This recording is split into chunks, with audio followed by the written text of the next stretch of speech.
A quick like and subscribe really helps our channel grow and allows us to bring you even more amazing content. Thank you for your support. I still remember the way the fluorescent lights flickered above us, casting an unflattering glare on the cafeteria tables where our fates were sealed. It was supposed to be just another Wednesday in senior year, the last few months of freedom before we were thrust into the chaotic world of adulthood. But that day, they decided it would be fun to play a twisted game. You've heard of Survivor. Well, they turned our high school into a real-life version, but this wasn't some reality show where you can just walk away at the end. My name is Mia, and I was one of the unsuspecting players caught in a cruel game orchestrated by the very people I thought were my friends.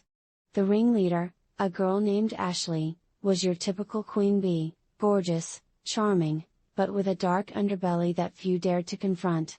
Then there was Rachel, my once best friend, who followed Ashley like a shadow, her loyalty forever bound to the girl who wore popularity like a crown. I thought we were inseparable, the three of us, a trio that could weather any high school storm. That day, I arrived at the cafeteria with my heart racing, not from nerves but from the usual excitement of lunch with my friends. But when I spotted them at the center table, laughter bubbling between them like a cruel joke, I knew something was off. It was the glint in Ashley's eye, the one that promised a game I would have no interest in playing, yet here I was, standing at the edge, unable to turn away. The whispers began to swirl, igniting a wildfire of rumors I never imagined could consume me. Eliminate was the word they tossed around like it was some harmless game, but as I stood there, watching my so-called friends weave a narrative that would soon become my nightmare, I felt the ground shift beneath me.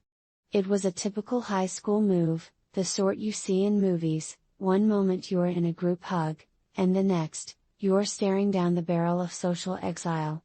I can still hear the laughter echoing in my mind, a haunting melody that taunted me while they picked off those who dared to stand in their way. I was the target, the unsuspecting lamb chosen for the slaughter, and it felt as if my heart had been ripped from my chest. The betrayal ignited a fire within me, hot and consuming, a fire that would not be extinguished until I had my revenge. They thought they were clever, but I was about to show them that you don't play with someone like me and expect to walk away unscathed. This was more than just a game, this was a war, and I was done being the victim. I was ready to reclaim my story, and when the smoke cleared, they would wish they had never underestimated me. As the weeks passed, the game didn't just unfold, it escalated into a brutal spectacle. It was like staring into the abyss of high school hell, where betrayal painted every wall, and trust lay shattered underfoot like broken glass. Each day felt heavier than the last, a thick fog of anxiety clouding my mind as I walked the halls. The whispers echoed louder, laughter rang hollow as it pierced my very being. Ashley and Rachel became masters of manipulation, wielding their influence like weapons. They turned friends into foes, creating a ripple effect that snaked through the school and engulfed anyone who dared to stand by my side. It was a clear message: choose your side wisely. Those who had once smiled at me in the hallways wore masks of fear instead, unwilling to risk their social standing for a girl they once called a friend. I became the social pariah, the punchline of their cruel game. But it wasn't just the isolation that hurt, it was the betrayal from the one person I would have trusted with my secrets, Rachel. My heart ached as I watched her swivel between tables, laughing at my expense, her allegiance torn without a second thought. It was as if the years of friendship we had shared, sleepovers filled with secrets, the late-night phone calls, the shared dreams, had evaporated into thin air. Each cruel jab they threw at me cut deeper as I saw her eyes light up with laughter, her loyalty exchanged for a fleeting moment of popularity. One day, while scrolling through social media, I stumbled upon the ultimate betrayal, a video posted by Ashley, featuring a group of students gathered around a table in the park. They were all laughing, their eyes glittering with malicious joy, and there I was, the latest victim of their so-called eliminations. The caption read, "Guess who's next on the chopping block? #EliminateMia." It felt like a dagger through my heart, twisting painfully as I realized how far they were willing to go to make me the target of their sick game.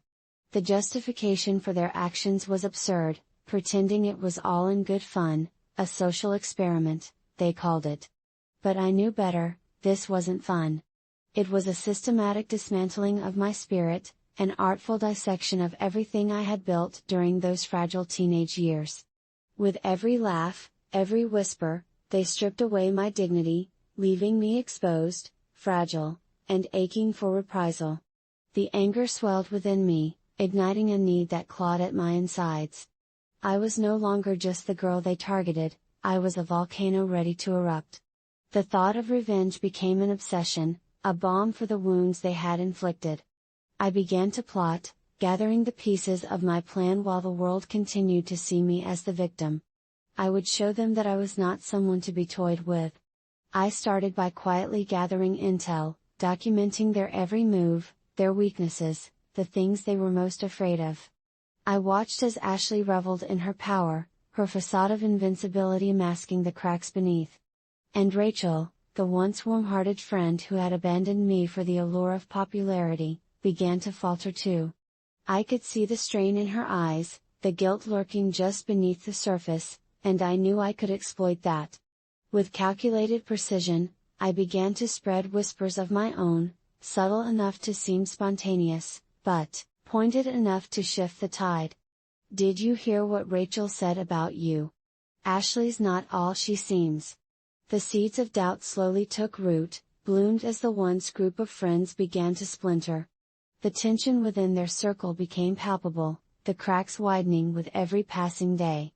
I watched with a mix of satisfaction and sorrow as the two girls, who once reveled in their cruelty, began to turn on each other.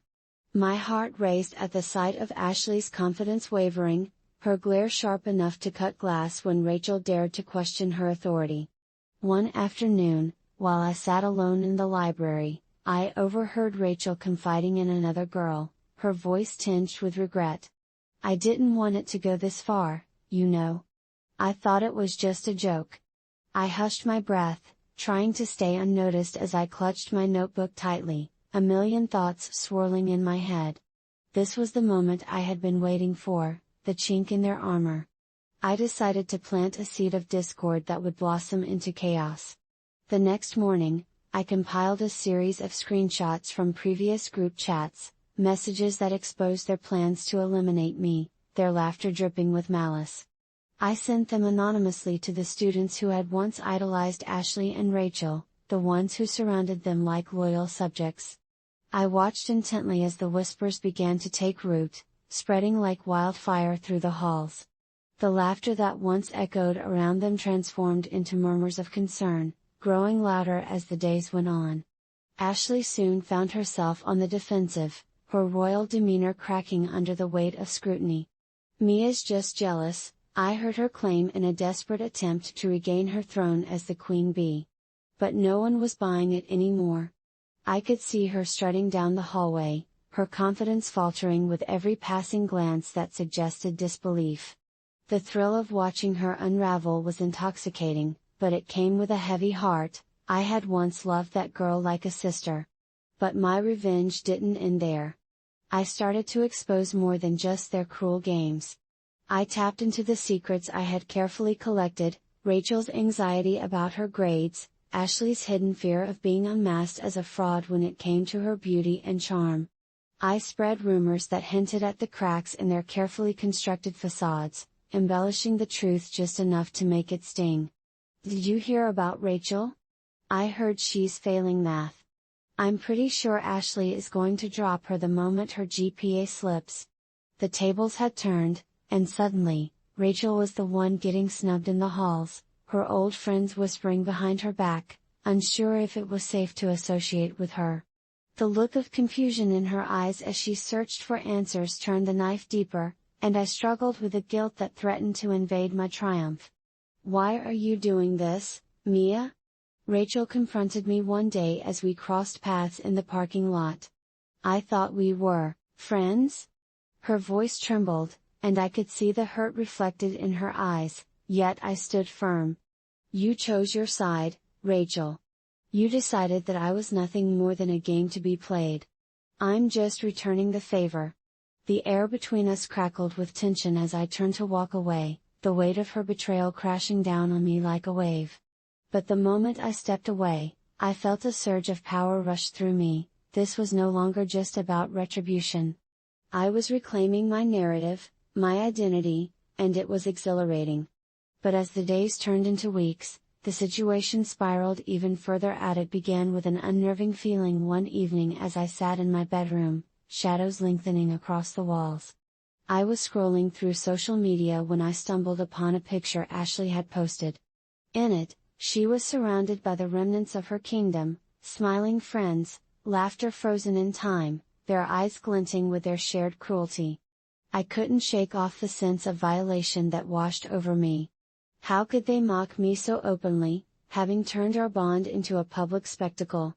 But what struck me the most wasn't the betrayal, it was the realization that Ashley was losing her grip. The comments beneath her photo, once filled with adoration, were now peppered with uncertainty. Isn't this a little mean? Mia really didn't deserve this. It was like watching a slow-motion train wreck, and I reveled in the bittersweet joy of witnessing their downfall. That night, I felt the scars of emotional pain morph into something sharper, more visceral, a relentless craving for vindication. I replayed the moments when I had been the punchline, the victim of their twisted humor. With every flashback, the embers of anger ignited into a raging fire of determination. I could either let their actions define me, or I could rise from the ashes like a phoenix, wielding my pain as a weapon. My resolve crystallized in that moment. I wasn't just going to sit back and watch as they tore me apart, I was going to make them feel the weight of their actions. I was going to show them that I was more than a mere target, I was a force to be reckoned with. The thrill of revenge surged through my veins, electrifying me as I began to carve out my plan, one that would draw them into a trap of their making. The next day, I made my move. I approached a few trusted classmates, those who had been sidelined in Ashley's cutthroat game, and hinted at a gathering, a party at my place to reconnect in a stress-free environment. It was a ruse, a way to lure Ashley and Rachel into a situation where their guard would be down. I wanted them to feel safe, to think they could laugh and mock without consequences. The night of the gathering, I made sure everything was perfectly orchestrated. I lit candles in my dimly lit living room, played soft music in the background, and created an atmosphere that dripped with nostalgia. As friends trickled in, I greeted them with warm smiles, hiding the storm, brewing beneath the surface. I could feel the anticipation buzzing in the air, and it thrilled me. As I watched the door open and Ashley walk in, her confidence radiating as she greeted the room, a wave of satisfaction washed over me. She was about to step into the trap that I had laid for her. Rachel followed closely behind, her eyes darting nervously around the room, still clinging to the remnants of her old self, the girl who had once been my best friend. As the night wore on, laughter enveloped us like a warm blanket, but beneath it, tension simmered, waiting to explode. I had orchestrated a series of games, innocent enough on the surface, but heavily laced with covert references that would reveal the truth about their actions. "Let's play truth or dare," I suggested, a sly grin spreading across my face. The first few rounds were light-hearted, filled with silly dares and innocent questions. But then I turned to Ashley, my gaze unwavering. "Truth or dare?" "Dare," she said, probably thinking she could handle whatever came her way. The room quieted, and a smirk curled on my lips. "I dare you to tell us a secret that no one knows about you," I said, my voice dripping with sweetness. Her eyes narrowed slightly, the confidence cracking just a bit. "Fine. I'll go first," she said, her tone defensive. "I keep my grades up not just because I study hard, but because I pay someone to take my tests." A wave of surprise washed over the room, some students gasped, while others giggled nervously. But I could see the glint of panic in Ashley's eyes. She had unknowingly fired the first shot in a battle no one saw coming. With the momentum swinging, I continued to guide the game. Rachel, your turn. Truth or dare? She hesitated, glancing at Ashley for support. Truth, she finally decided, her voice barely above a whisper. Tell us why you really decided to side with Ashley, I prompted, pushing deeper. The room held its breath, the energy thickening with anticipation. Rachel fidgeted, her face shifting from defiance to vulnerability. I thought if I stayed close to Ashley, I'd be safe. That I wouldn't be the next target. Her admission rang out, slicing through the remnants of her bravado. Whispers flitted through the crowd, and I could see realization dawning on a few faces. Rachel, too, was a victim of the Queen Bee's reign of terror. As the game progressed, I made sure to intertwine personal truths that turned the air electric. I threw in dares that forced them to confront the very pain they had inflicted upon me. When one student had the audacity to cry out, "Dare Ashley to say something nice about Mia," I seized the moment. Great idea. Ashley's face fell, the audacity of the suggestion hitting her like a brick. But she was cornered, and I watched as she forced a smile. Mia.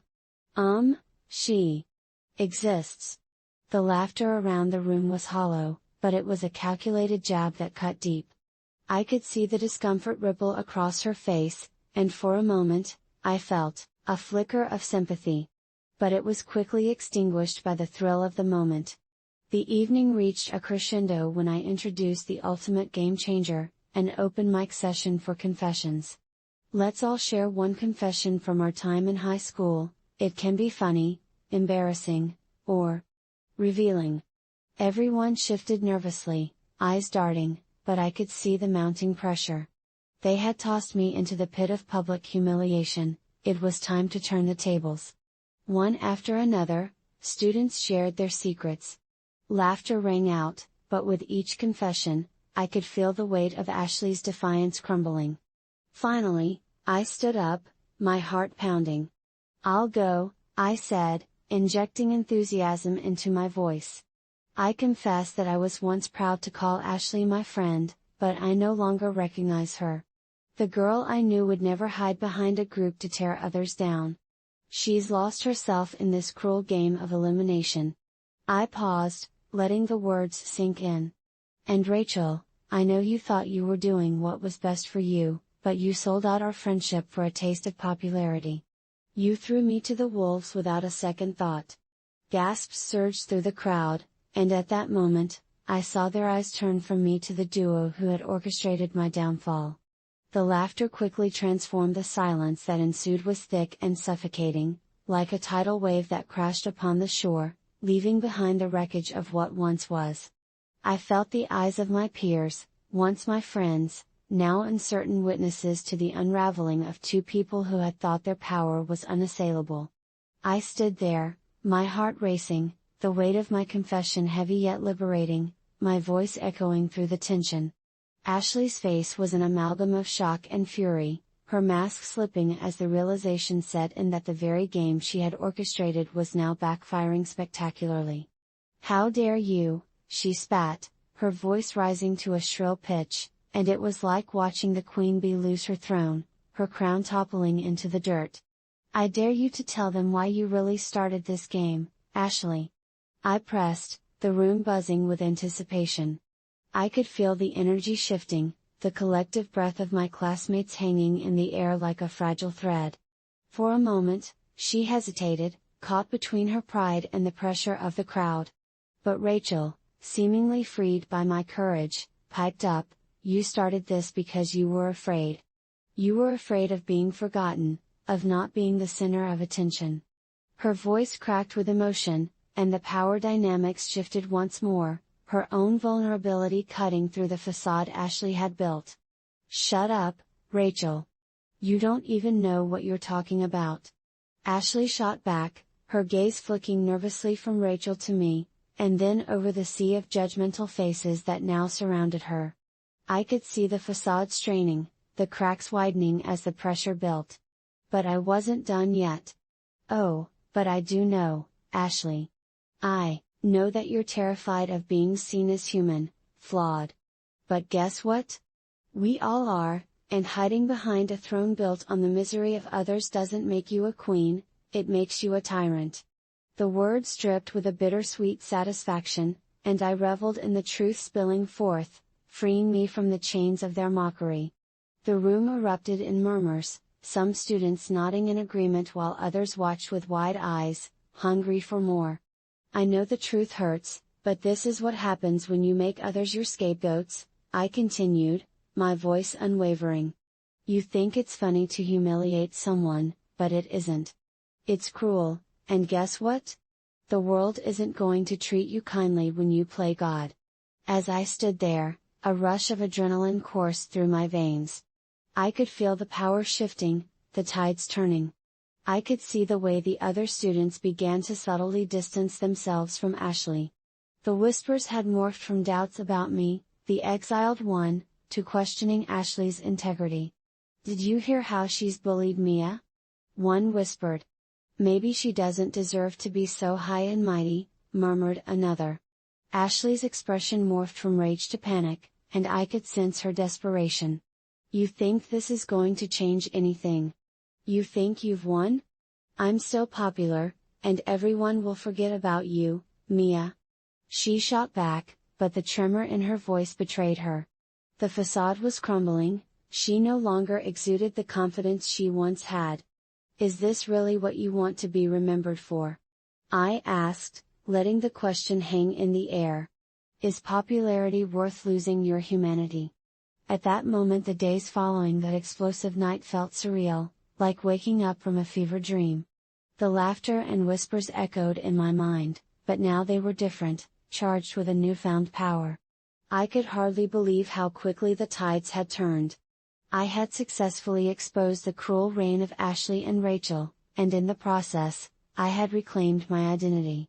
Yet, the aftermath brought with it a storm of emotions I hadn't anticipated. In the days that followed, the atmosphere at school shifted dramatically. Ashley, once the untouchable queen bee, became the subject of hushed conversations and pointed glances. Her carefully constructed facade cracked under the pressure, and I could see the cracks in her confidence widen as she struggled to regain her footing. It was as though the very foundation of her popularity had been shaken loose, and I watched as the stragglers, the friends who had once rallied around her like loyal subjects, began to drift away. They whispered about how Ashley had crossed the line, how I had been treated unfairly, and how they couldn't support someone who thrived on cruelty. Rachel, on the other hand, was something of a tragic figure. She had fallen from grace, her betrayal overshadowed by the fallout of Ashley's unraveling. The very friends who had once adored her began to distance themselves, unsure of where they stood between the two of us. I saw her in the halls, her eyes cast down, a haunting reminder of the bond we had once shared. The guilt I had tried to bury resurfaced, clawing at my conscience. Had I truly wanted this for her? As the days unfolded, I was met with sympathy from unexpected places. Fellow students I had never spoken to before approached me, sharing their own stories of hurt and betrayal. We formed an unspoken alliance of sorts, united by the scars of high school politics. These new connections felt like a balm to the wounds I had carried for so long. But it also left me feeling conflicted. Hadn't I orchestrated this chaos, begun this war? I couldn't escape the nagging guilt that crept in late at night. Was revenge worth it? Had I become the very monster I had sought to destroy? Each time I caught a glimpse of Ashley or Rachel, their expressions mirroring confusion, regret, and even pain, a wave of remorse washed over me. I had wanted them to feel what I felt, but did they deserve this kind of suffering? One afternoon, I found myself in the library, lost in thought, when I overheard a group of students talking about what had transpired. They were dissecting the fallout with a mixture of intrigue and sympathy. It's crazy how quickly things can change, one girl said. Just one night, and now Ashley's the one on the outside looking in. I couldn't help but feel a pang of satisfaction at her words, but then it hit me, a chilling realization. What if one day, I am the one isolated? I thought. What if the darkness I had embraced became my only companion? The following weeks became a mix of triumph and introspection. I began to navigate my new reality cautiously, aware that while I had gained strength, I had also lost something precious in the process. I had shifted from being a victim to a warrior, but at what cost? Then came the day of the school assembly, where a discussion on bullying and social responsibility was on the agenda. I sat in my seat, heart racing, as the principal took the stage. "Today, we address an issue that affects many of us," he said, his voice steady. "We need to acknowledge that, They say that when a relationship crumbles, it's like watching a slow-motion train wreck. You stand there, helpless, unable to intervene. I remember the day everything changed, the moment I became a shadow of the woman I used to be. It was an ordinary Wednesday afternoon, sunlight streamed through the slats of the blinds, casting jagged lines across our living room floor. I could hear the faint hum of traffic outside, the distant laughter of children playing in the street, blissfully unaware of the storm brewing inside my own home. His name is Jake. I can't say it without a bitter taste in my mouth, like I've swallowed a mouthful of ash. He was everything I thought I wanted. Charming, ambitious, with the kind of smile that could light up the darkest corners of my mind. I was drawn to him like a moth to a flame, but, as it turns out, flames burn, and he was a fire that consumed everything in its path. The first few months were a whirlwind of romance. Candlelit dinners, spontaneous road trips, promises whispered under the stars. But it wasn't long before the shine began to fade, revealing the jagged edges of his personality. I should have seen the signs, the way his laughter could morph into anger in the blink of an eye, how he often blamed others for his shortcomings, especially when it came to me. It began with little jabs, a slight criticism here, a dismissive comment there. I laughed them off, convincing myself that he was just passionate, that he cared deeply. But then the cracks widened, and I found myself tiptoeing around his moods, like a soldier navigating a minefield. And then came the betrayal, the moment that shattered whatever illusion of safety I had left. I'll never forget the gut-wrenching feeling of checking his phone, my heart pounding like a war drum. I wasn't the type to snoop. Trust had always been the foundation of our relationship. But there it was, a name, a message, an intimate conversation that shattered the fragile remnants of my heart. Jessica. That name echoed in my mind like a death knell, piercing through the layers of denial I had wrapped around myself. I confronted him, my voice trembling, my hands shaking. His face twisted in a mask of feigned innocence, and I could see it, the flicker of amusement in his eyes, as if I were a child caught in a game I didn't even know we were playing. The argument escalated, and I felt the familiar sting of his words, dripping with condescension and disdain.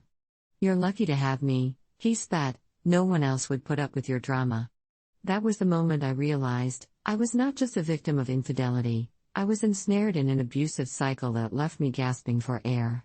What's worse, I had become a stranger to myself, a mere reflection in the mirror, unable to recognize the woman staring back. But amidst the despair, something ignited in me, a flicker of defiance that was all too familiar. You see, this story is not just about a love lost, it's about the awakening of a fierce spirit that refuses to be crushed. I won't reveal everything just yet, there are darker layers to this tale, and trust me, you'll want to hear them. But know this, revenge is a dish best served cold, and I was ready to make it a feast. The days following the confrontation with Jake felt like a chaotic whirlwind, each moment dragging me deeper into an abyss of confusion and heartbreak. I still replayed that day in my mind, a broken record of his mocking laughter, and the way he had twisted my feelings into knots I couldn't untangle. I remember pacing the small apartment we had shared, the walls closing in around me as I tried to comprehend what had happened. How could he do this to me? Was I so blind? The nagging questions clawed at my insides, tearing away at the remnants of my self-worth. I was thrust into a reality where love morphed into betrayal, where the man I had cherished became a specter of deceit. "You're lucky to have me," he had said, and those words echoed into the depths of my soul, a poison that seeped into my thoughts. I found myself caught in a sick cycle of disbelief. I would wake up each morning, momentarily free from the weight of betrayal, only to remember the messages I had seen, her flirty texts, the way they spoke about me in hushed tones, as if I was an afterthought in a story they were both writing. I started to document everything. I was the detective in my own tragic love story, piecing together clues that painted a picture I was both desperate to understand and terrified to believe. I discovered more photos of them at coffee shops, arms draped around each other, smiles that could rival the fake ones Jake had given me in the good days. How had I not noticed how his phone buzzed more often when he was around her? Or how his laughter was more genuine with her than it ever was with me? Those realizations cut like a knife, each one another wound I had to carry. I remember sitting on the bathroom floor, tears streaming down my cheeks as I clutched my phone, the screen illuminated with evidence of my own heartbreak. I found myself returning to that same spot on the floor, day after day, feeling more like a prisoner in my own life. The flashes of anger were new to me, anger at him, at her, but mostly at myself for allowing it to happen. I would stare at my reflection in the bathroom mirror, searching for the woman I used to be, the one who laughed easily and danced freely without a ghost of betrayal lurking behind her. Instead, I saw someone shattered, fragments of my identity scattered like broken glass. And then, there was the ever-deafening silence. I began to notice how Jake's rage manifested when I refused to engage with him after the confrontation. His anger boiled over like a pot left to simmer for too long. I felt it in the weight of his presence, the way he would loom over me, demanding attention, as if I owed him my unwavering loyalty despite the reality of his infidelity. "You're being dramatic," he would say, dismissing my pain with a wave of his hand, and each dismissive word stung like a fresh slap in the face. I began to withdraw, step by step, night by night, feeling the energy drain from me as I became increasingly aware of the emotional manipulation surrounding me. I was fighting to survive in this toxic atmosphere, where my heartbreak was reduced to a mere annoyance. Confusion turned to anger, anger ignited an ember of rage. The idea of revenge simmered quietly, but it felt like a distant dream, something to hold on to as I grappled with the injustice of it all. The deeper I dug into his betrayal, the more I uncovered, a tangled web of lies that had been spun around my once innocent heart. Each new discovery felt like a fresh wound, reopening the scars I was desperately trying to heal. I started replaying every moment, every conversation we had, searching for signs I had missed, desperate to understand how I had ended up here. The laughter we shared now felt laced with poison, and every tender gesture felt like a cruel joke. I remember one evening vividly, the sky bruised with dusk as I sat alone at a local cafe, pretending to sip my lukewarm coffee. I scrolled through my phone, numb to the world around me, when I saw it, a selfie Jake had posted with Jessica. They were beaming, faces inches apart, the smile on his lips told a story that my heart couldn't bear to decipher. The caption read, "Living my best life with my favorite person." My stomach churned as embarrassment washed over me. I felt exposed, like I was standing naked in front of an audience while everyone pointed and laughed. I wasn't just the jilted lover, I was the punchline to a joke I had never asked to be a part of. Amidst that crushing humiliation, I felt the sting of isolation creeping in, wrapping around me like a suffocating blanket. Friends began to notice my withdrawn demeanor. I could see their concerned glances, their whispered conversations, but I couldn't bear to share my pain. I felt like a burden, and the shame of my situation chained me to silence. The happy hours turned into awkward meetings where I forced smiles while my insides rotted away. I felt like a ghost, drifting through the remnants of my social life while Jake continued to flaunt his new relationship, unbothered by the wreckage he had left behind. Jake's friends, once my friends too, began to side with him. When I shared snippets of my hurt, I was met with patronizing chuckles and reassurances that he's just a guy being a guy. Their dismissive tone ignited a fire within me, intensifying my sense of betrayal. I found myself yearning for the company of those who understood my pain, but instead, I was met with indifferent nods and pitying eyes. I felt like the villain in my own story, a pariah in a world that once embraced me. The isolation reached a peak when I decided to confront my best friend, Sarah. I confided in her about everything, hoping for a shred of support. But what I got instead was an uncomfortable silence, followed by her hesitant admonishment of my actions. "You shouldn't have gone through his phone," she said softly, as if I were the guilty party. I felt my heart sink, crushed under the weight of her judgment. It was as if the walls were closing in, trapping me in a reality where even my closest allies were turning their backs, leaving me to fend for myself in an endless night of despair. It was during one of those long nights, tossing and turning in bed, that I started to plot my revenge. I could feel the anger bubbling beneath the surface, the rage I had suppressed for so long finally forcing its way out. I envisioned the moment I would confront him, my fists clenched, my heart racing with the adrenaline of betrayal turned into power. But it would take time and cunning. I would need to be strategic. I needed something concrete, a way to turn the tables, a way to make them feel the weight of their actions. As the days turned into weeks, a plan began to form in my mind. I started to gather evidence, screenshots of their conversations, photos of their time together, anything I could use against him. With the flickering light of my laptop illuminating my darkened room, I felt a surge of purpose I hadn't experienced in months. I was no longer just a passive victim, I was a woman on a mission, and it felt exhilarating. The turning point came on an ordinary Friday night. I had been up late, scrolling through social media when I stumbled upon a post from Jake, shared publicly for the world to see. It was a photo of him and Jessica at a lavish party, their arms intertwined, grinning like they had just conquered the world. I could feel my heart drop into the pit of my stomach as I read the comments from his friends, lauding him for his catch. I was shaking with a mix of sorrow and rage, and I slammed my laptop shut, the sound echoing throughout the silent room. That's when it hit me like a thunderbolt. I was done being the punchline in their twisted little love story. I looked around my dimly lit space, the remnants of our shared life cluttered in corners, photos of happier times staring back at me. My eyes landed on something that sent a chill down my spine, the framed picture of us at the beach, full of laughter, capturing a moment when I actually believed in our love. In that instant, the memory of his last words seeped in, echoing like a taunting chorus in my mind, "You're lucky to have me." No, I was done feeling lucky. I would take back my power. I needed to show him that his actions had consequences, that I was not just some side character in their story. I was the protagonist, and it was time to write my own ending. Fueled by adrenaline, I sprang into action. I pulled out my phone, scrolling through the pictures I had saved. Each image I had collected felt like a tiny victory, a stepping stone towards my freedom. I meticulously organized the evidence, screenshots of his text exchanges, the photos of their outings, all the little moments he had shared publicly while he had me masked in the shadows. I could feel the heat of determination rising within me as I created a folder, labeling it with a name that made me smirk, Jake's True Colors.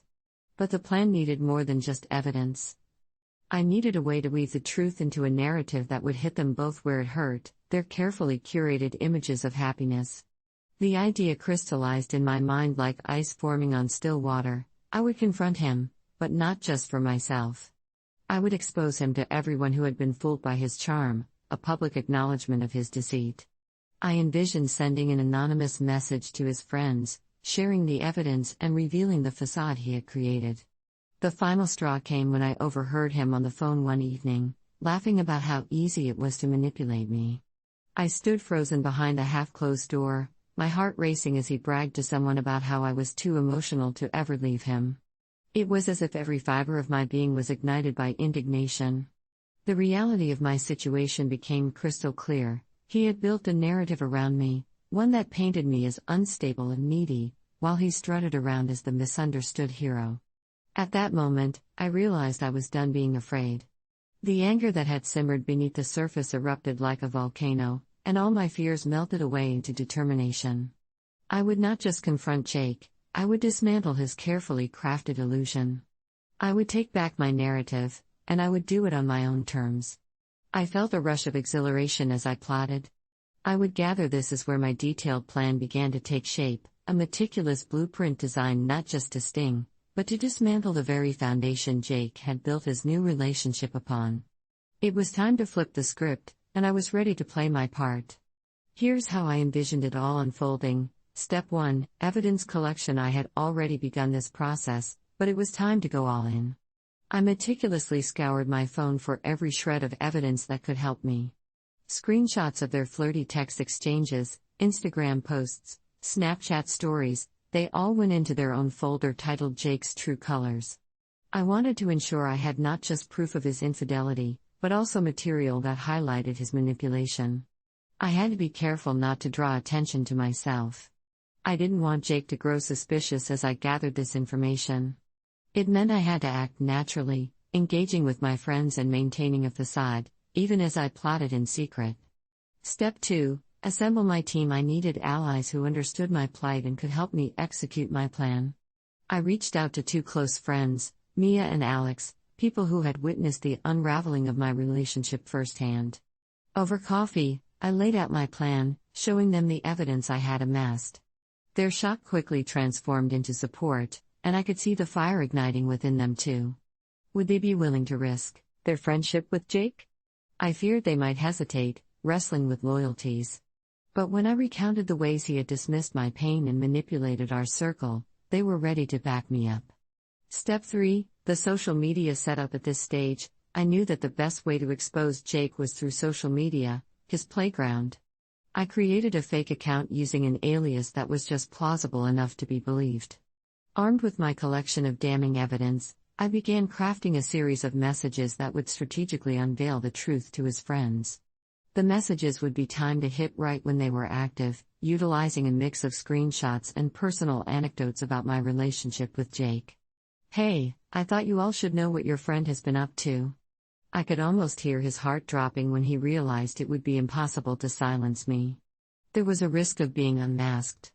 If Jake or Jessica managed to trace the account back to me, my entire plan could blow up in my face. I had to be cautious, carefully curating my posts and keeping my anonymity intact. Step 4: the confrontation. The next phase was the nerve-wracking confrontation. I decided I would wait for the weekend when he would be out with friends, soaking in the glow of his new relationship. I planned to show up at a bar where they often hung out, armed with my evidence, ready to unveil the truth not just to him, but to a crowd of people who had been deceived. When the moment came, I would create a commotion, drawing attention to myself. I envisioned Jake's face when he saw me, the disbelief washing over him as I pulled out my phone, displaying the incriminating screenshots of his exchanges with Jessica. "Is this who you wanted to be?" I would demand, my voice steady despite the tremor of rage bubbling within me. "This is who you really are." There was a chance he wouldn't react as I hoped. He might try to downplay my accusations or spin the narrative to make me look crazy.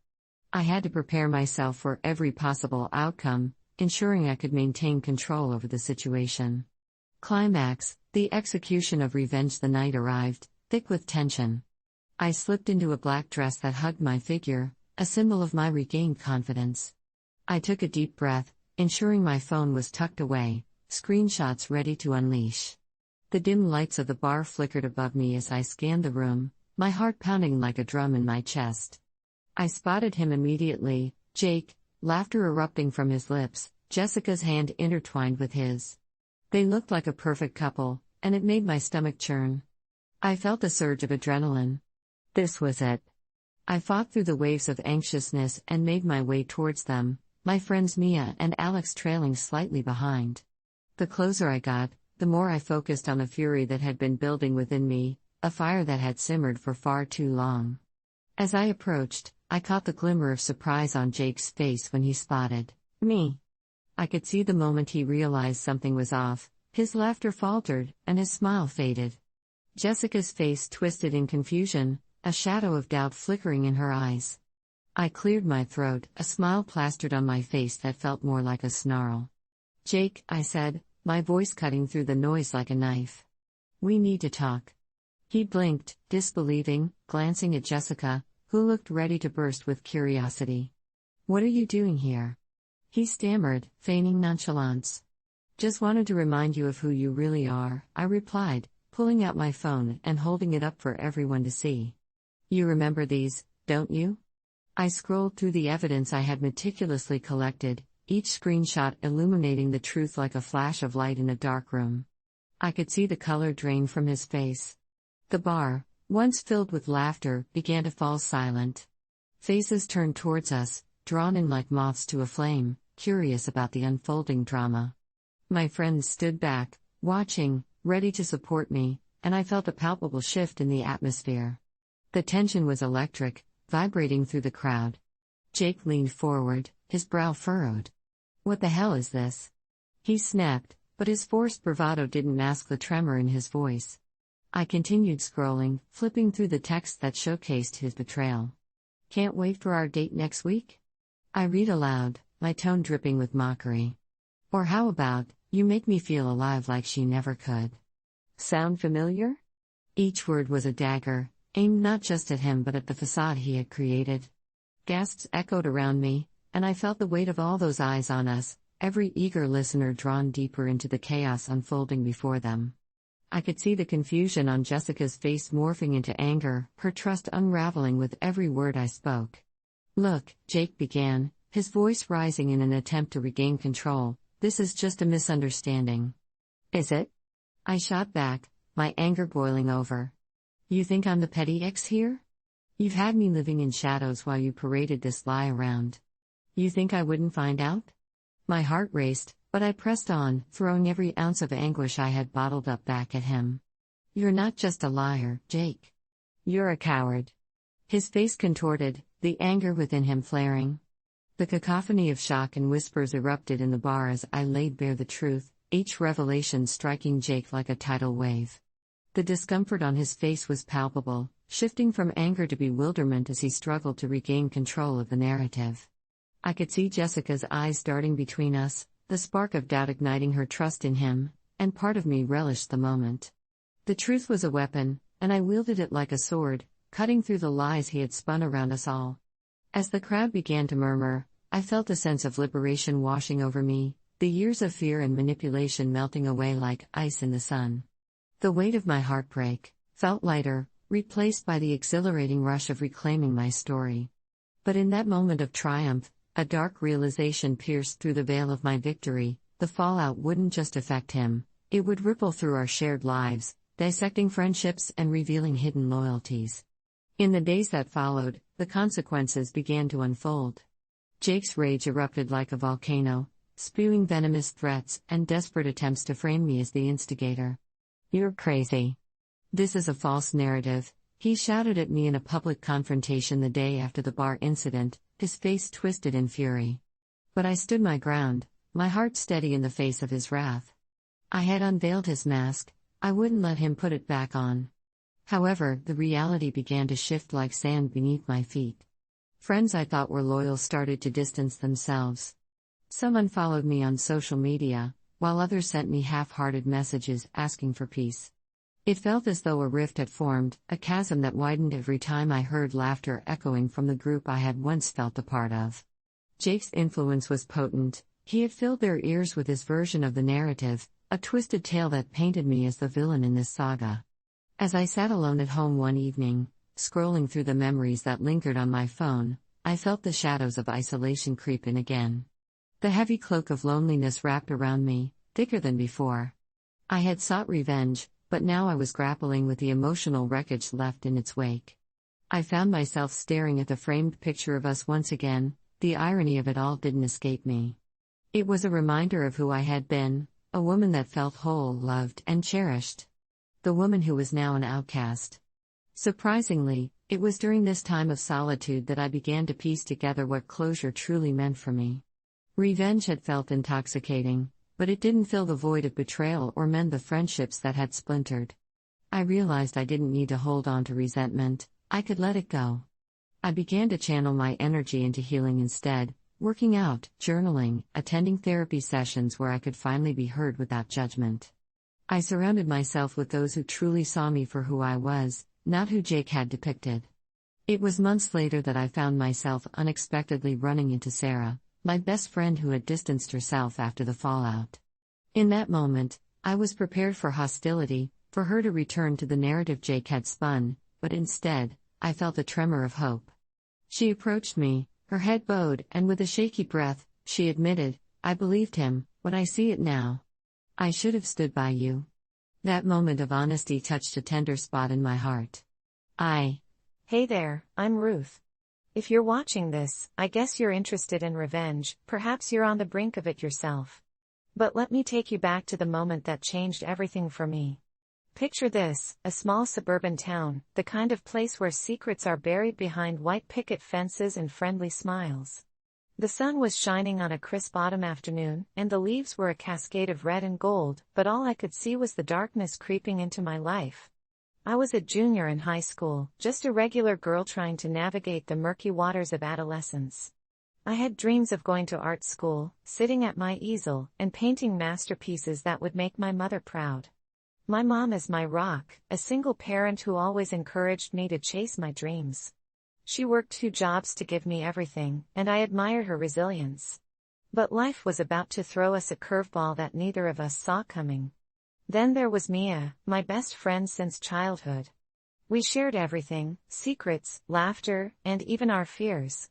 We were inseparable until one afternoon in late October, when the leaves crunched beneath our feet and the air was fragrant with the promise of Halloween.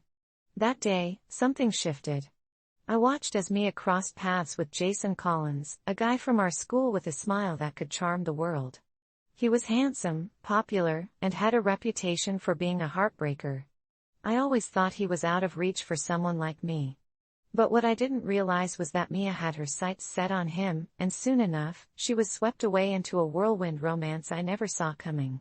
I wanted to be supportive, after all, who wouldn't want to see their best friend happy? But as the weeks passed, I could feel the distance between us growing. Phone calls turned into texts, and texts turned into silence. I was losing my best friend, and it hurt more than I could bear. On a frigid November evening, at a party I was too shy to attend, everything fell apart. When I finally gathered the courage to show up, I walked into a scene that would haunt me forever. There she was, Mia, tangled in Jason's arms, laughing like I had forgotten how to. I felt my heart shatter in that moment, as if the air was sucked from the room. It was a betrayal that cut deeper than I could have imagined. I confronted her that night, and in a moment of anger and disbelief, I saw the real Mia, the girl who cared more about popularity than friendship. She shrugged off my hurt as if it were nothing, her eyes gleaming with a satisfaction that twisted the knife deeper. "You were just holding me back, Ruth," she said, as if those words could justify the devastation she had caused. That's when the spark of revenge ignited in my chest, a burning desire for justice. It wasn't just about the betrayal anymore, it was about reclaiming my power. I started plotting a way to show Mia that I wouldn't be the footnote in her story. So here I am, on a journey that started with heartbreak but has turned into a quest for vengeance. As I share my story, I hope you'll see pieces of your own struggles and maybe even find inspiration in what I learned along the way. After all, revenge isn't always sweet, sometimes it has to be earned. And mine was just getting started. As I stood there in that suffocating living room, surrounded by laughter that felt like daggers, the confusion and disbelief twisted into a gut-wrenching pain. Mia was my sister in spirit, the person I thought I could count on, and she was throwing away our friendship for a fleeting romance with Jason. I had always feared rejection, but this wasn't just rejection, it was betrayal. The laughter echoed in my mind as I replayed the moments of our friendship, sleepovers where we shared dreams, hushed confessions beneath starry skies, and heart-to-heart talks about our futures. I had supported her when she struggled with insecurities, cheered her on through heartbreaks of her own, and now she was leaving me in the dust for someone who barely knew her. The irony stung, as if the universe was laughing along with her, mocking my loyalty. That night, when I confronted her, I didn't just see Mia, I felt the weight of every shared moment collapsing between us, like a building crumbling under the force of a wrecking ball. "You were just holding me back, Ruth," she had said, her voice dripping with indifference. I could scarcely believe what I was hearing. The words clung to me, taunting me in the quiet moments that followed. I found solace in my room, allowing the tears to stream down my cheeks as I clutched the fabric of my stuffed bear, the only relic of my childhood that had survived the storm. How could she not see the value of what we had? How could she throw me aside so easily for a guy who would likely move on to the next shiny object when the thrill wore off? As I scrolled through social media the next day, my heart pounding as I anticipated what I'd see, I found pictures of them together, beaming grins, arms wrapped around each other, Jason's charming smile contrasting so sharply with the betrayal I felt in my own heart. It was like a punch to the gut each time I saw them together, kissing under the autumn leaves, the very leaves we used to jump into as kids. I was an outsider looking in, and the dull ache of loneliness crept in like a thief in the night. But beneath that pain, something dark began to brew. I felt a surge of anger, a fire igniting deep within me. No longer would I allow Mia to dictate my worth or let her bask in the glow of her new life while I melted away in the shadows of my own heartbreak. I had been so focused on the friendship that I had neglected to love myself, and now it was time to change that. My thoughts began to race, and I couldn't shake the feeling that the betrayal was not just an emotional wound, it was a catalyst, pushing me into a new realm of understanding. I started to sketch out my plan late at night, the dim light of my desk lamp illuminating my determination. I would show Mia that this wasn't just a game to me. I would reveal the ugly side of her fairy tale, show her the consequences of her choice to trivialize our bond. What if I exposed her to the very people she was trying to impress? What if I revealed the truth about Jason? After all, he was a notorious player, and if Mia thought she had just bagged a trophy, she had another thing coming. I would dig deep, uncover his past, and unravel the image she held so dearly. Maybe then, she would understand the price of her betrayal, a price that would force her to question her values and feel the weight of her choices. As I plotted my revenge, I felt a strange exhilaration wash over me, fueling the fire burning in my chest. This was no longer just about heartbreak, it was about reclaiming my narrative, reclaiming my life. I wouldn't be the girl left behind while she waltzed off into the sunset. No, I would rise like a phoenix from the ashes of our friendship, and the world would see that I was so much more than just the girl who lost her best friend. With every passing day, the desire for revenge morphed into a resolve that felt palpable. This was my moment. I would make sure Mia understood the true cost of betrayal, and I would reclaim my story. Revenge was on the horizon, and it called to me like a siren song, promising not just justice, but a sense of empowerment I had long forgotten existed. Days turned into weeks, and with each sunrise, the ache in my heart shifted into something darker, something more powerful.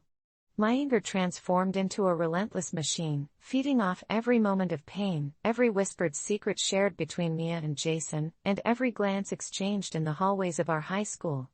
With each passing day, the reality of my situation settled deeper within me, and it was clear, I needed to act. At first, I started small. I began by subtly distancing myself from the crowd that once included Mia. I slipped into the background, observing their every move through the lens of my own anger and hurt. I watched as Mia basked in her new popularity, wearing her new relationship like a badge of honor.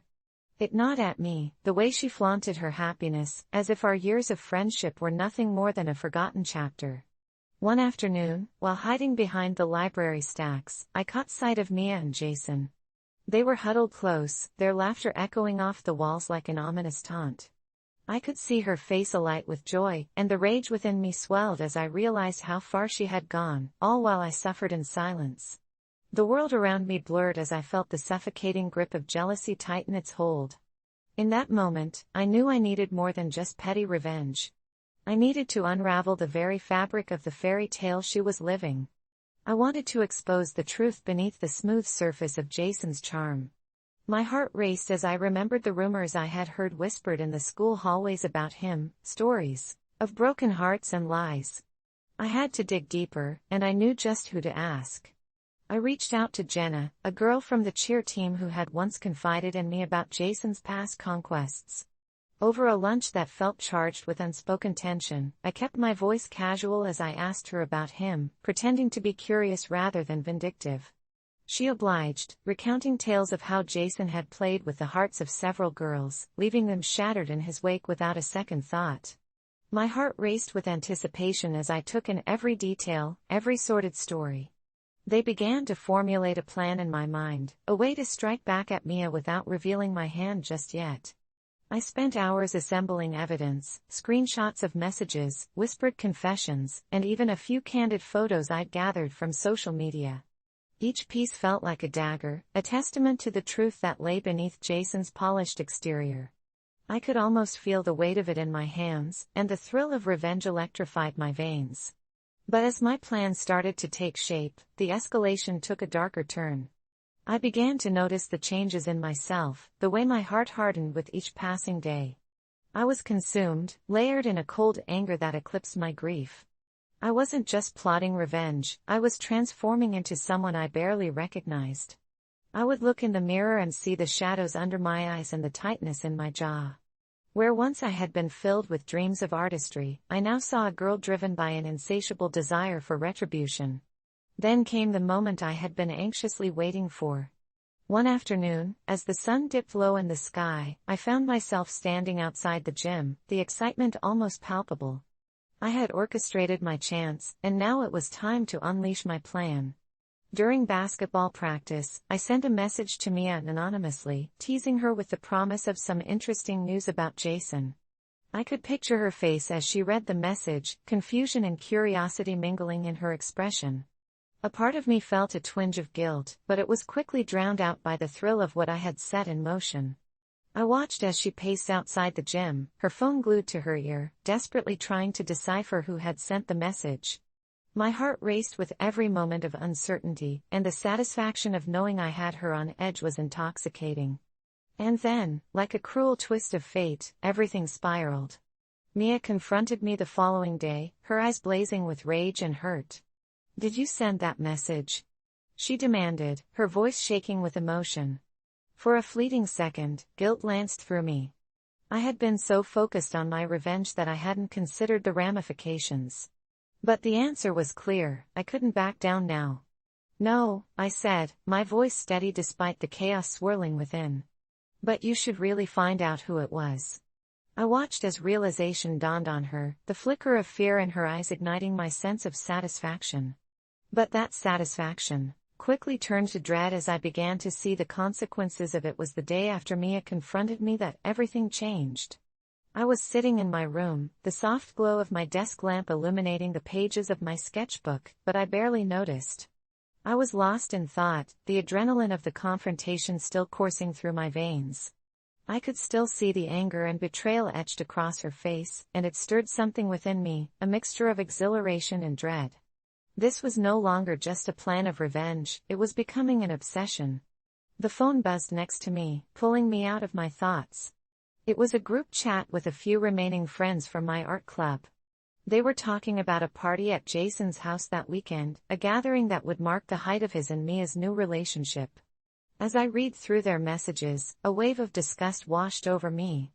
The world was eager to celebrate their love, but all I could think about was how blind they all were to the truth. It felt like a sick joke, and I was the punchline. Suddenly it clicked, the opportunity was right in front of me. I had been so focused on exposing Jason's past to Mia that I had forgotten the bigger picture. This wasn't just about teaching her a lesson, it was about reclaiming my identity. I could turn the attention of our peers onto her, onto the very relationship she held so dear.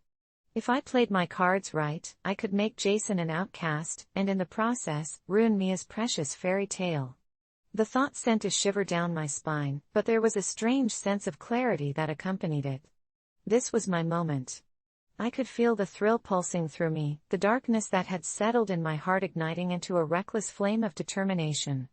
I wasn't just fighting for revenge, I was fighting for my voice, for my story, for the girl I once was, the girl who had stood by Mia through everything only to watch her shatter our friendship for a fleeting romance. That Friday evening, as I prepared for the party, a storm brewed inside me. I chose my outfit carefully, slipping into a fitted black dress that made me feel powerful and fierce. I wanted to represent the part of me that had been buried by Mia's betrayal, the part that was ready to stand tall and reclaim my life. I adorned myself with silver jewelry, a stark contrast to the darkness that had enveloped my heart. When I arrived at Jason's house, I let the chaos of the party wash over me, loud music, laughter, and the heady scent of cheap cologne filling the air. But instead of feeling overwhelmed, I was invigorated. I scanned the room, looking for Mia, and there she was, radiant under the twinkling lights, her laughter ringing out like a siren's call. Jason had his arm wrapped around her shoulder, and she looked blissful, utterly oblivious to the storm that was about to unfold. I took a deep breath, reminding myself that I was not that shy, heartbroken girl anymore. I was the architect of my own destiny, and this night would be my canvas. I made my way towards the snack table, where a few of my classmates were gathered. I had spent the last few days gathering pieces of Jason's past, and now it was time to unleash the storm. I casually brought up the rumors swirling around Jason's reputation, stories of broken hearts, lies, and betrayal. At first, it was just small talk, but as the conversation flowed naturally, I dropped hints of my own experiences with him. You know, I heard he ghosted his last girlfriend the moment he met Mia. Can you believe that? I smirked, watching as the initial surprise morphed into intrigue. The whispers grew louder, and soon enough, I noticed a few more pairs of ears perk up, drawn in by the gravity of the tales I spun. With every word, I could feel the momentum building, a tidal wave of attention shifting away from Mia and onto Jason. The laughter faded as those around me began to absorb the information, their expressions turning from amusement to concern, and it felt like a drug coursing through my veins. When Mia finally caught wind of what was happening, her expression shifted from joy to disbelief. She moved through the crowd, her eyes darting from face to face, trying to figure out what was going wrong. I could see the realization dawning on her, a sense of betrayal creeping into her features as she pieced together the fragments of gossip swirling around her. At that moment, I felt a jolt of satisfaction ripple through me. I was no longer just a background character in her story, I was the author of my own narrative. I could see the seeds of doubt creeping into her heart, and with each passing moment, I reveled in as the party unfolded around me. I clutched my drink tightly, feeling the cool condensation trickle down the glass. My heart raced, not with fear, but with exhilarating anticipation. I had constructed my revenge plan meticulously, and now the pieces were all falling into place. First, I needed to ensure that Jason's reputation was front and center. I had already laid the groundwork with my classmates, and now it was time for the final act. I glanced over at them. Mia was still oblivious to the chaos brewing around her, her laughter echoing in my ears like a haunting reminder of what I had lost. I would ensure that she caught the tide of gossip building against Jason, and before the night was over, she would be questioning everything. The first step was simple, I would plant the seed of doubt in Mia's mind. I casually strolled over to where she was laughing with some of her friends, the confident facade I had built wrapping around me like armor. As I approached, I made sure to catch her eye, smiling just enough to feign friendliness. "Hey, Mia. Can we talk for a second?" I asked, my voice light but firm. She looked surprised but nodded, her eyes darting to Jason, who was obliviously immersed in conversation with some of his teammates.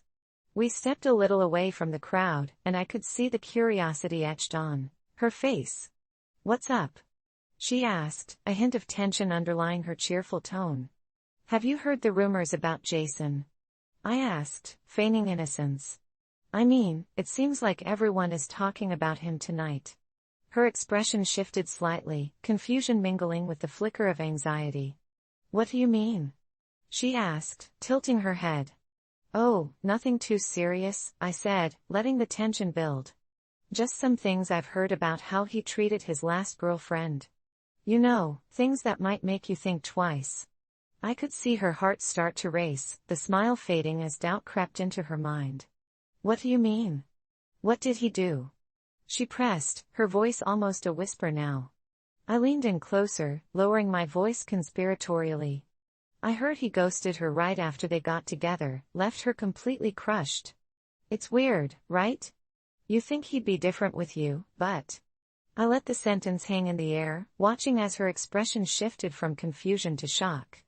Mia's eyes widened, and a panic began to pour across her face. "Ruth, are you serious?" she demanded, desperation bleeding into her tone. "Just something to keep in mind, Mia. You deserve someone who values you, you know?" I said, trying to sound like the caring friend I once was.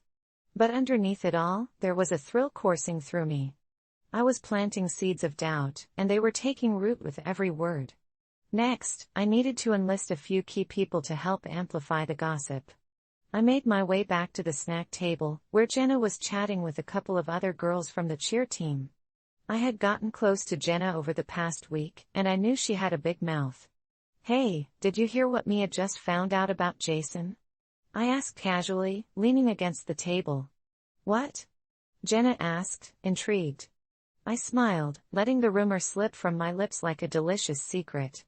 "I just told her about how he treated his last girlfriend, and I'm pretty sure it's not the first time he's done it. It's going around, you know?" Jenna's eyes sparkled, and the other girls leaned in, eager to hear more. I could see the wheels turning in their heads, the hunger for drama igniting in their eyes. I heard he's been playing girls left and right, one of them chimed in, and soon the conversation spiraled, with each girl adding her own tidbit, twisting the narrative to further tarnish Jason's image. As the whispers spread through the party, I watched the energy shift. The laughter and merriment faded, replaced by a growing tension. I could feel the anticipation building inside me, a deliciously vindictive thrill. Mia was in the center of it all, oblivious to the storm swirling around her. Then came the moment I had been waiting for, the chance to put everything into motion. I spotted Jason across the room, laughing with a group of jocks, completely unaware of what was happening around him. I approached him, wearing a practiced smile as I leaned in. "Hey, Jason. Can I grab you for a sec?" I asked, my tone friendly but purposeful. He raised an eyebrow but followed me away from the group. "What's up?" I could feel the weight of the moment pressing down on me as I led Jason away from the crowd, my heart pounding with a mixture of fear and exhilaration. This was it, the moment I had carefully orchestrated, the tipping point where everything I had planned would collide. He looked at me with that charming, disarming smile, completely unaware of the storm brewing just beneath the surface. "What's going on, Ruth?" he asked, his tone light, but I could sense an undercurrent of curiosity. I had rehearsed what I would say, but as I stood there, the gravity of the situation settled over me like a thick fog. I took a deep breath, summoning every ounce of confidence I could muster. "I think you need to know what's being said about you tonight," I started, keeping my voice steady. "There are rumors spreading about how you treated your last girlfriend, and honestly, it's not looking good." His smile faltered, replaced by a flash of irritation. "What the hell are you talking about?" he retorted, his posture stiffening. "That's ridiculous." "Oh, it's definitely not ridiculous," I continued, my voice low and deliberate. "People are saying you ghosted her and moved on to Mia without a second thought. It's making waves, Jason. Do you really want that kind of reputation?" I could see the realization wash over him, his expression shifting from dismissal to concern. The room around us faded into a blur, the laughter and music muted as I watched the gears turn in his mind. He opened his mouth, likely to protest, but the words caught in his throat as he caught sight of Mia, who was standing just a few feet away, her face pale as she overheard our conversation. Mia's eyes widened in shock, and I could feel the tension hanging between us, thick like a taut wire ready to snap. I could see the panic settling in her, a realization dawning that whatever fairy tale she had imagined with Jason was now crumbling like fragile glass. The crowd was slowly gathering, drawn by the tension in the air. Whispers began to ripple through the party, curiosity mingling with concern, a palpable energy that electrified the atmosphere. I could feel the eyes of onlookers boring into me, their attention shifting like a tide towards the unfolding drama. I had designed this moment to make waves, and the currents were crashing against the shore. "Ruth, this isn't funny," Jason said, a hint of desperation creeping into his voice.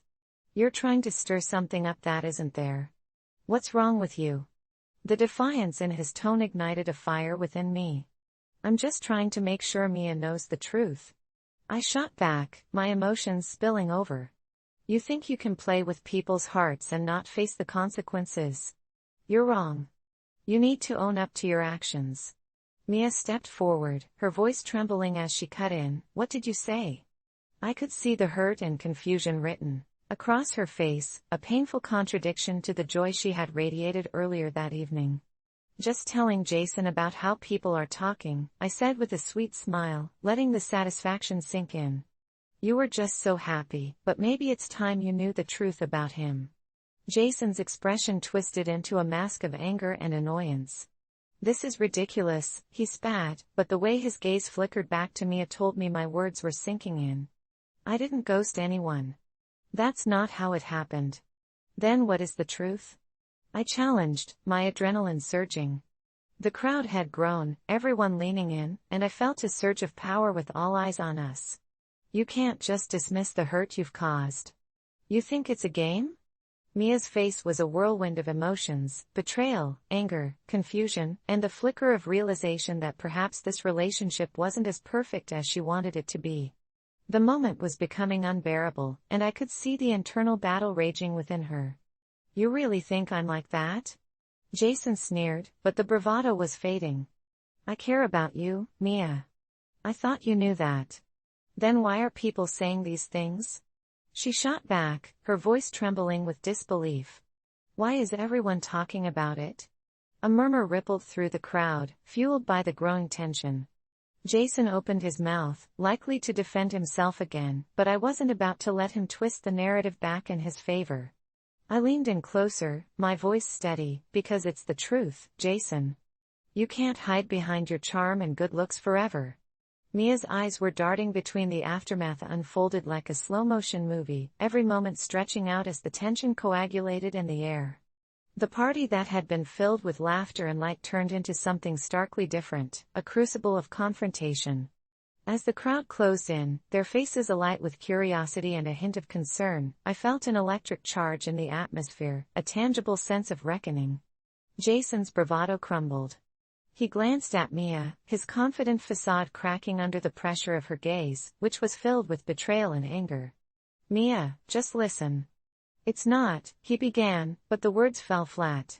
The truth I had exposed had ignited a wildfire that he could no longer control. Mia, however, seemed to be caught in a storm of disbelief. She turned toward me, her expression shifting into one of grave realization. Ruth, is this true? Did he really ghost someone? She asked, her voice trembling, the vulnerability seeping through her bravado. The room echoed with whispers, people leaning in and exchanging knowing glances. I could see the pieces falling into place, the spell of infatuation dissipating like mist under the sun. Mia, I said gently, you deserve to know what's happening behind closed doors. You deserve to be with someone who values you. With every passing second, the laughter ebbed into an uncomfortable silence, all eyes glued to the unraveling drama before them. I felt the adrenaline still pulsing through my veins, a potent mix of revenge and vindication. But then, something shifted, a pang of guilt snaked through the thrill of victory, squeezing my heart tight. Mia's expression twisted as realization flooded her face. I can't believe you, she stammered, the earlier warmth in her demeanor evaporating into the cold night air. You're supposed to be my friend, Ruth. You're supposed to support me, not tear me down. Her words struck like a slap. I had become the very thing I despised, a source of pain, just like she had been to me. But the anger in me fought back. You think this is about you? You disregarded our friendship for the sake of a fleeting romance. You humiliated me, I shouted, the rawness of my hurt spilling out in every syllable. I never meant to hurt you, she cried, her voice catching in her throat. I just wanted to be happy. And at what cost? I countered, the bitterness clawing at my throat. The crowd was hanging on every word, the tension palpable. I realized then that I had not only sought revenge against Jason but against Mia too, and it was beginning to feel hollow. As the confrontation escalated, Jason attempted to salvage his image, throwing his arm around Mia in a desperate show of affection, but it only backfired. Come on, babe, don't listen to her. He pleaded. You know how people exaggerate. But the trust that had once characterized Mia's eyes was replaced by a haunting uncertainty. I need to think, she finally whispered, stepping away from him, the weight of the moment crashing down on both of us like a tidal wave. The crowd began to murmur again, the gravity of the revelation settling in. In that moment, I had won my battle, but at what cost? I watched as Mia walked away, her head held high but her shoulders trembling. The realization that I had pushed her away, that I had become the villain in this twisted tale of betrayal, hit me hard. The exhilaration of revenge faded into a bitter taste of regret. As the party began to dwindle, the laughter and music replaced by hushed conversations and uncertain glances, I felt a hollowness within me, one that no amount of vindication could fill. I was left standing there, surrounded by the remnants of what had been, and the fragmentation of my friendship with Mia was carved into my heart, a scar I would carry forever. Days turned into weeks, and the fallout from that party echoed throughout our school. Mia had distanced herself not just from Jason but from the circles we once shared. I saw her in the hallways, a specter of the girl she used to be, lost, confused, and alone. The whispers had turned into a cacophony of speculation, painting her in shades of blame and sorrow. I tried reaching out, sending texts to check on her, but each message went unanswered. The silence cut deeper than any betrayal. I had fought so hard to reclaim my voice, to exact my revenge, but in doing so, I had lost my friend. I spent nights tossing and turning, haunted by the specter of what could have been. I painted frantically, filling my canvases with swirling colors that mirrored the